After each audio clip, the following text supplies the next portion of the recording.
अस्सलामुअलैकुम जी। Concept of modern physics six edition है। आर्थर बाइजर का चैप्टर 6 चल रहा है, quantum theory of hydrogen atom, problem 29 है।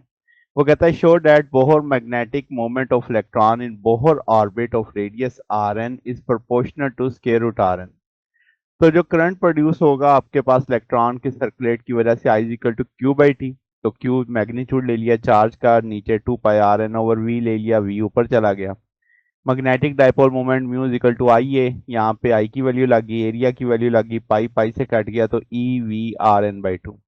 अब वेलोसिटी की वैल्यू इस फार्मूले में प्लेस करते हैं। अब हम जानते हैं कूलम लॉ प्रोवाइड करता है सेंटीमीटर एक्सेलरेशन या फोर्स कह लें, तो M V square by R N, और कूलम फोर्स लग गई। इसमें से आर एन से सॉल्व हो जाएगा, वी को एक तरफ रखेंगे, बाकी फैक्टर दूसरी तरफ ले जाएंगे।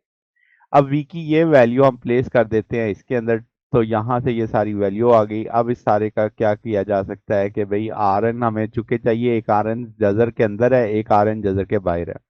तो ये चूंकि बटे के नीचे है तो इसकी पावर -1/2 होगी, इसकी पावर 1 होगी। इस सारे को सॉल्व करेंगे तो 1/2 आ जाएगा। तो अगर आप देखें ये सारी चीज कांस्टेंट के रूप में है, तो म्यू प्रोपोर्शनल होगा स्क्वायर रूट आर एन के। तो यही चीज हमसे डिमांड की गई थी। तो ये हमारे पास सोल्यूशन है। अगर आपको इसमें कोई बात पूछनी हो, डाउट हो, नीचे कमेंट्स में पूछ सकते हैं। वीडियो अच्छी लगी हो तो वीडियो को लाइक कीजिएगा, दोस्तों के साथ शेयर कीजिएगा, चैनल को सब्सक्राइब कर दीजिएगा। अब तक के लिए इतना ही, बकिया इंशाल्लाह नेक्स्ट देखेंगे। ओके, अल्लाह हाफिज।